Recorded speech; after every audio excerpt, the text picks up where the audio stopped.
Aloha everyone and welcome to Skincare with Hiram. If you don't know who I am, my name's Hiram and I'm passionate about teaching you how to perfect your skincare routines. So make sure you subscribe to my channel and hit the notification bell so that you can see my videos every single week. I feel like one day my shoulders are just gonna go running off. This is such a last minute video, but I'm so excited for it. It randomly popped up on my feed and I was like, oh, I want that. In today's video, I'm going to be reacting to Lucy Hale's skincare routine. Now, if you don't know who Lucy Hale is, you need some pretty little liars in your life, bitch. ASAP, pronto. I don't care the excuse, you need it. Well, says the person who still hasn't finished the show. Don't put any spoilers down below. Got a secret, can't keep it, swear this one you'll say. Oh my god, what am I doing? When I imagined my future career, this shit was not it. I believe she's best known for her role in Pretty Little Liars as... Here I am being like, if you haven't watched Pretty Little Liars, you're trash, and then I can't remember any of the characters' names.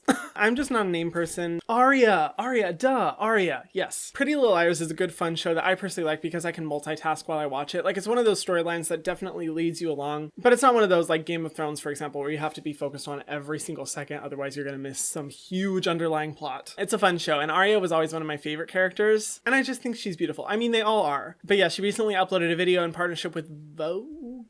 Harper's Bazaar? I can't remember. Vogue. Okay, Vogue.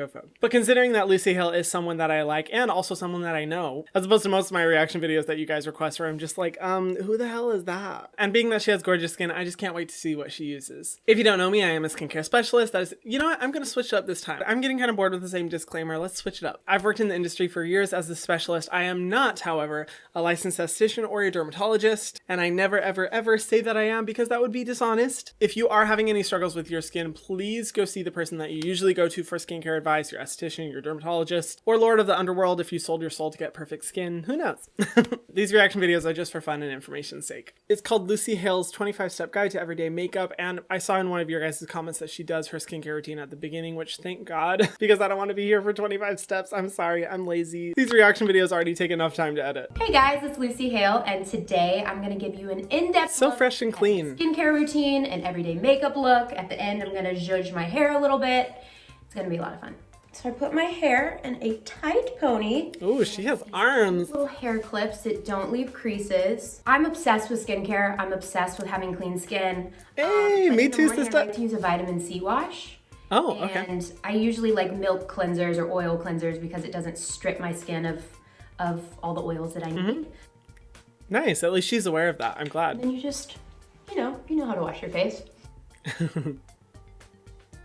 I have to say, I really like seeing her fresh face because I know for Pretty Little Liars, like whoever their makeup artist was, they went all out. Sometimes I'd watch and just be like, damn, can their skin breathe? So it's cool to see her fresh faced. I love that she's really interested in skincare. I have to say, I don't know the brand of that vitamin C wash. This typically happens when it comes to like A-list celebrity skincare routines. I'm just like, I don't know what that product is. And then I look it up online and it's like $500. I'm like, oh, that's why. By the way, if you want to see those reactions, go watch my Dove Cameron skincare routine reaction video because that girl, she uses a lot of dollars on her skincare routine. It's a wee bit much for me, but let me look real close and see if I can see what it is. Okay, Joanna Mar something. Joanna Vargas. Oh wait, that sounds really familiar. Oh, okay, but this one's $40, so you know, not terrible. Oh, actually, never mind.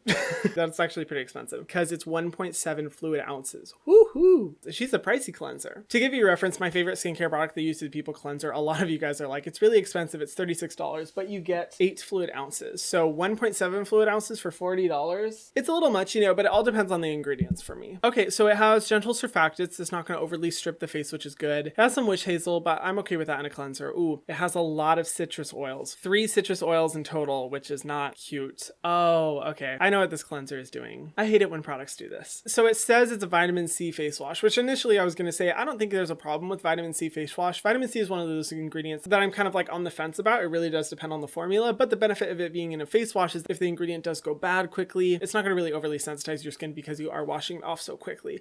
But this product does not have a typical form of vitamin C that we see in most vitamin C products. It uses citrus essential oils and claims that that is vitamin C, which honey, it's not. I mean, technically it is, but it's not.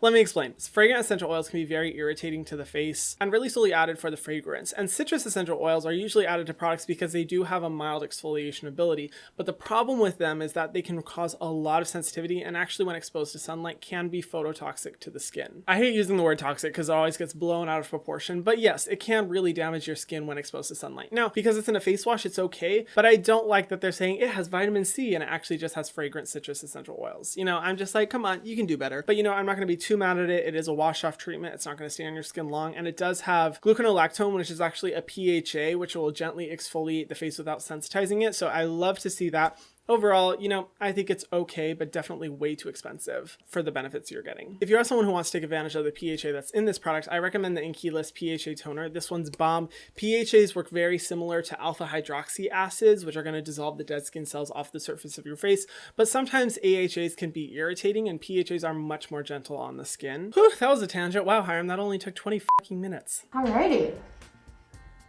And I typically like to wash my face with cold water because this might not be true, but I feel like it shrinks your pores and it kind of wakes me up in the morning. So at least you put in the disclaimer.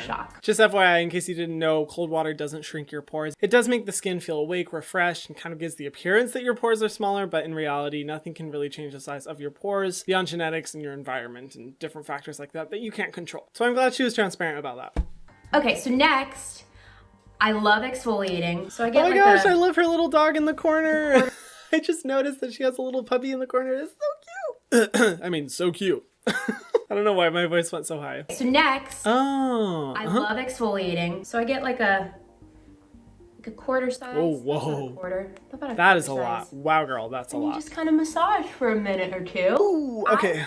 Definitely careful. Combination skin, which is, can be oily and dry in certain areas, but I'm breakout prone. Like I have struggled with my skin. Aww. Clearly, this guy showed up this morning. I still struggle with my skin and I'm 30. Okay, wow, she's but really going I had really bad cystic acne in my 20s. Aww. Kind of got it under control now. I mean, there'll be the occasional breakout, but luckily, no more of the cystic stuff. Yeah. Baby skin. Okay, so she went in with the Lancer polish, which honestly, in terms of all scrubs, that is one of my favorite scrubs out there because it's so fine and they're very uniformly shaped, so it's not like shards. And I have used that one in the past, however, I only use it once a week at max, and I use a tiny, tiny, tiny little bit, and I really only go on like my nose area where I tend to get a lot of dead skin buildup. I'm also very gentle when using it, not gonna lie. Like if I had video footage of it, it looks like like that. And I noticed for her, she's really like going to town. And I mean, you know, I'm glad she's a fan of exfoliation and I hope that she's only doing this like once a week. But that scrub, albeit one of my favorites, is still way too harsh to go in with multiple times a week in my opinion. And I think considering that she has had trouble in the past with different forms of acne, I really think that chemical exfoliation could benefit her. But one of my favorites being the Krave Beauty Kale-lalu-yAHA. This one is great because you get glycolic acid, a really strong chemical exfoliant, but it's very gentle and doesn't irritate the skin. And it's gentle enough to use every other day and also super lightweight. So if you do get oily in any areas, like she was saying, she has combination skin, this one would be a really good option for her. Or like I was saying before, the PHA toner by the Inkey List will also be a good way of like every other day exfoliating her face and getting those results that she wants. By the way, all the products that I talk about in today's video, as usual, will be listed in the description box below. If you guys do feel like purchasing any of them, I make a small commission that helps to support me and my channel, and I really appreciate if you shop those links, but no pressure whatsoever. They're just there to make life easier for you guys. So like I said, I still have some mascara. So what I'll usually do after I exfoliate and cleanse. Oh, please don't tell me. Just to make sure everything's off my skin, I do like another swipe. Why? And then I'll just go in there and make sure that I get all my residual mascara off. Okay. No shame. Got a clean no shame palette. whatsoever. Just right up in the screen. We are clean. Now we can move on. I mean, do I really have to explain this part? I don't.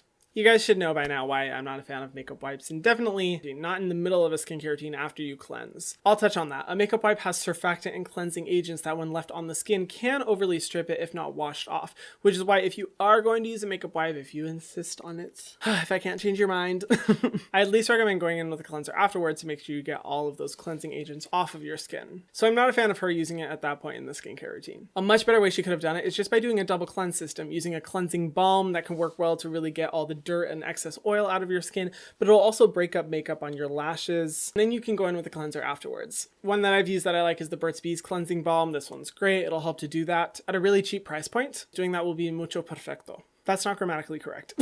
Yeah, I don't think so. Okay, so this next step of my skincare routine is probably my favorite. I'm a big believer in LED therapy for your skin. This one is cool. It's by Dr. Dennis Gross. Oh, fancy and it's portable, one, yes. And you can see that it has the LED lights inside. So you just press this button up top. So that's the red, that's the blue, and I'm gonna do a little hybrid of the two. It's so pretty. And then once 5 minutes is up, we can proceed. I love this thing. A lot of you guys asked my opinions on LED masks. You know, I don't think they're bad, but I also don't think they're incredible. I initially was nervous to start trying them because I had heard a bad incident of one company that had to recall a ton of masks because they did some damage to a bunch of people's skin and whatever. But I have tried it since and I like it. And I like the overall concept because red and blue light therapy can help with a bunch of different issues, whether it be dissolving bad bacteria or helping with aging. But that being said, I'm not sure how effective just straight up LED face masks are, which is why I think they're fun as an experimental step of the skincare routine, but definitely not something that's necessary or that I'm like, you need to go out and buy this right now. Nah, bitch, it's just fun to use. If I have time in the morning, I'm a big masker. I love masking. And this one, I'm not gonna pronounce this right. It's from Isun. It's just really purifying. But I put it, usually I just focus on the spot. You wanna put a really thin layer. Ooh, that mask, that color is not the prettiest. But that's okay. As we know on this channel, I don't give a fuck about aesthetics. Well, maybe a little bit, but overall, ingredients don't lie, bitch. I don't know this brand either. Oh, it looks like a smaller skincare brand. Okay. Okay, so I believe this one is the Rhassoul-Neem Face and Spot Mask. It says for oily and combination skin. It's $44, so not cheap, but definitely not like crazy expensive. Okay, it has a Moroccan clay, which I'll be honest, it's called Rhassoul clay. I'm not familiar with the benefits of Rhassoul, but most clays are really good for like absorbing excess oil and dirt from in the pores. It has aloe juice, squalane, saccharides, which are extracted from sugar and can be really good for absorbing moisture into the skin, calendula, green tea. It does have lavender and lemon extract, as well as lavender oil and lemon peel oil, and thyme oil and clove oil. So it definitely has its fragrant essential oils, but overall, you know, I'm not too mad. I noticed that this mask does not have preservatives, which is concerning. If you don't know what preservatives do, they basically make sure that your product doesn't get mold or bacteria growth, because that is the worst case scenario, because those things, if you have like underlying health issues, can literally put you in the hospital if you're not careful, which is why preservatives are always a good idea. And I'm concerned looking at the overall vibe of this brand that they're very like, we're natural, we don't use toxic chemicals, we are free of preservatives, and that is just not music to my ears. Preservatives are great for skincare because they serve a very important function. And what happens with a lot of smaller brands that want to be very natural and very clean is that they won't use preservatives. Products will grow mold really quickly. I have seen this happen for brands even as big as ones in Sephora. It happens and it's really risky and scary because that can make you sick. I'm not a fan of that. But yeah, that's a concern for me because I'm not seeing enough ingredients to really make sure that it's preserved correctly. All right, and now I'm gonna take it off. All right. Sheet masks. I love a sheet mask. Wow. And it's a rose gold She's wearing a sheet mask after. Face mask. And I like this one because they're like the jelly masks. It's not the paper sheet masks. I do like those ones. Oh, please. Oh, it's pretty. I like to wear mine for like 20 to 30 minutes. Just let it all sit. Oh, wow, that's a long time. 20 to 30 minutes is a very long time. Makeup artist. You know, I kind of want one of those tools. They look very intriguing. They look very nice to use. I know it probably won't do much, but it just looks nice for helping the products absorb. You know, when it comes to that mask, I mean, I'm hoping that the materials in that mask are biodegradable, because that's the benefit of a lot of hydrogel masks, is that they break out down really easily, as opposed to sheet masks, which is basically like plastic bags for the ocean sort of thing. My main concern though is that I don't think she should go in with a sheet face mask after going in with a mask like what she just used, like a clay mask. You really don't want to overly treat your skin, and I'm hoping that she's just kind of like treating herself today, and this isn't usually how her skincare routine goes, but I never recommend using 2 or more face masks over the same spot. You just want to be careful because that can really up that sensitivity. And considering that she's already gone in with exfoliation, an LED treatment, and a purifying face mask, and this face mask, that is in the danger zone of just increasing sensitivity. This is really cool and cute. I just got it. It's a lip scrub. It's just a little ball thing. You just kind of like, and then there's lip balm in it, and you can kind of just like wipe away the excess. But then your lips are all ready. It's so cute.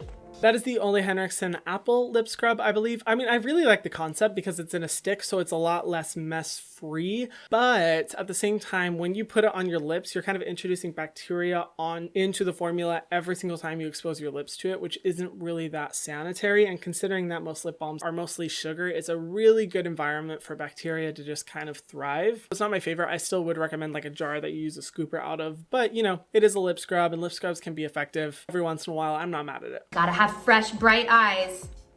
And I love Rohto eye drops. Oh, no way. They are spicy. Like, it wakes you up. So true. But wait a second. Proudly sponsored by Rohto. No, I'm kidding. We're not sponsored. I'm not sponsored. She's not sponsored, I hope. I actually use the same, and she's right when she says they're spicy. Like, they're one of those that you put in your eye and you're like, oh, that feels good. It's a little traumatizing for the first 30 seconds, but they work really well, and I use them all the time because I have to be in these lights constantly. So now we can start skin prep.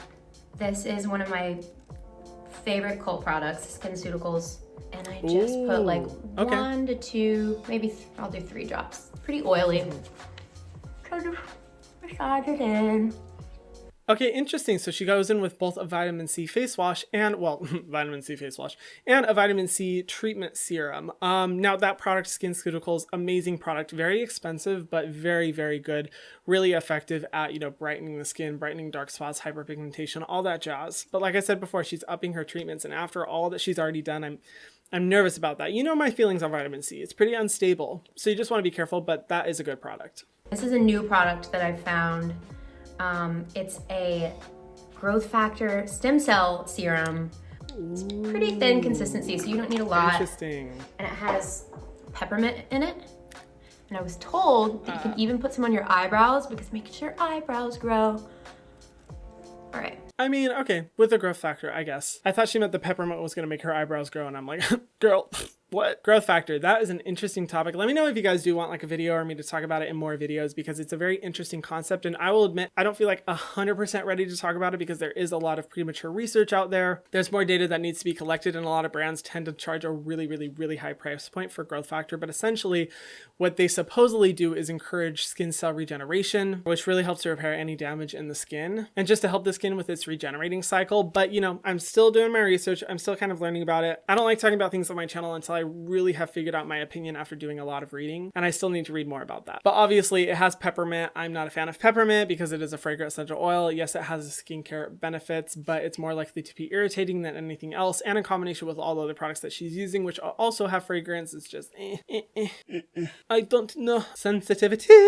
So I also said that skin spots are coming in right there on my nose. Like, I haven't seen these until this year. I have started using a color correcting serum just on those spots. Wow. This is from This is a lot of products. She's using a lot. So this I just put on, not everywhere, just a little on my fingertip, and then just kind of dab it over the places that are brown. I don't like that. The reason why is vitamin C is already going to be a very effective ingredient for brightening any dark spots on the skin. And she said that specifically for brightening. And at first when she said correcting, I thought she meant like it was going to have like a green tint to it or something to offset the darkness, but it looks like a clear formula, which means it's a treatment ingredient. Again, layering up those treatments, risking more and more sensitivity and breakouts and redness and all that kind of stuff. So I'm definitely just not a fan of mixing that in. Definitely in the summertime gets way more dehydrated than usual. And this is one of my favorites. It's a Kate Somerville DermalQuench. Oh my goodness. Shake it up. Wow. It's almost like a can of whipped cream. And then it comes out and it's super cold. You just rub it in. It's really thin consistency too. Oh, here's a trick or a tip. You always want to apply your products from thinnest to thickest. So start with your serums, then your moisturizers, then your oils. And if you're extra, just don't forget the neck. I always forget the neck. You know, that Kate Somerville product, again, it isn't bad. I actually don't know if I've seen someone with this long of a skincare routine yet. I mean, she's really into skincare. I had no idea she was going to be this invested into it, which, you know, is cool. We love a skincare junkie, but I have to say, as a skincare minimalist myself, I'm just like, Why did I sound like a caveman? Yeah, I just get nervous with the more and more products that she's layering up. As for thinnest to thickest, I don't think that's like a rule of skincare, because in studies it has been shown that it doesn't really matter what order you apply your skincare in so long as sunscreen is the last. But in general, just for the feel, I think it's a good idea. I'm gonna do a little eye cream. Obviously, like skincare and your skin routine, I can't tell what that eye consistent cream is. just one factor to having healthy skin that you love. Yeah. I love food, but I love food that's probably not necessarily good for my skin. Like I love dairy, I love cheese, I love Greek yogurt. Oh, also I love to like put the excess eye cream on other spots. I do the same. I do it wherever there's like going to be aging. SPF, which I also was so bad about growing up. Yes. But you gotta do, that's why I have all these spots. So this one's cool because you can't see it. So you just put like a penny size all over your face. Oh, it's so great, like you can't see it at all. And it's matte, so it doesn't get all goopy. This sunscreen I find can act sort of like a primer. I typically don't use primers. I just feel like I like to let my skin breathe a little more. All of my friends laugh at me because I am 100% a lip balm hoarder. And this is my favorite one. It's kind of a cult, has a cult following. It's Lucas Pawpaw Ointment. And it's I don't know that one. Just fermented papaya. Oh, interesting. All right. Yeah, you know, I am familiar with that sunscreen. I like Supergoop as a brand overall. That's probably my least favorite product that they have because it is just your standard USA chemical sunscreen. And if you don't know my opinion on USA chemical sunscreens, I'm just not a fan because they can be sensitizing and irritating to the face. I'll link a video down below that you can learn more information about it if you want to know why. That product as well does have a lot of silicones, and it does kind of have this like primer feel to it, which I personally don't really like in a sunscreen. I like a sunscreen that kind of more just like disappears or feels like a moisturizer, but she is right, it's very clear on the skin. I also noticed that she didn't really go in with the moisturizer. Do I have to say it? Where's the moisturizer? That's just becoming a tagline on my channel. So she didn't use a moisturizer, but I'm not 1000% mad at it because she was already using so many ingredients that likely have a lot of occlusive agents, hydrating ingredients, moisturizer-like ingredients. And honestly, if she would have applied a moisturizer after all of that, I kind of would have been like, oh girl, that's too much. Too much, darling, it's too much. But in my opinion, the perfect skincare routine does have a moisturizer as opposed to a bunch of different treatments. And I feel like it still would have been better if she just went in with a moisturizer, used 1 or 2 of those treatments at most, and called it a day. My overall thoughts.